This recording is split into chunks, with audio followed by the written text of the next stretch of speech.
আসসালামু আলাইকুম, কেমন আছেন সবাই? আলহামদুলিল্লাহ, আশা করি ভালো আছেন। তো চলুন আজকে আমাদের বাড়িতে পিঠা বানানো হচ্ছে দেখাই। এই যে প্রথমে কালো তিল ভেজে নেওয়া হয়েছে এবং এটাকে বেটে নিচ্ছে।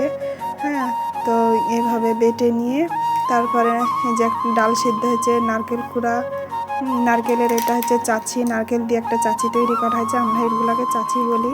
আর এই যে ডাল সিদ্ধ হয়েছিল ডালের এটা, আর এই যে সেই তিলের চাচি এটা। খেজুরের গুড় দিয়ে যে আটা সানা হয়ে গেছে। এবারে যে বেলে নিয়েছে এবং ছোট ছোট করে কেটে নিচ্ছে একটা গ্লাসের সাহায্যে। এবং এটা মানে গ্লাসটা একটু ছোট, কারণ ওই যে পুলি যেগুলো হয় ওইটা করা হবে। তো এই ডালটা দিয়ে পুলি হবে। এই যে একজন মানে আমার খালা হচ্ছে, ইনি মুখ মারছে। তো আর আমার মা বেলছে। এভাবে একে একে সব মেরে নেওয়া হয়েছে।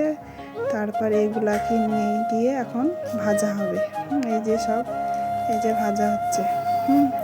তো এই যে ভেজে তুলে নিয়েছে, কত সুন্দর দেখতে হয়েছে। হ্যাঁ, তো আর সব শেষে গরুর মাংস রান্না হয়েছে আমরা এটা দিয়ে, মানে রাত্রে ডিনার করার জন্যে।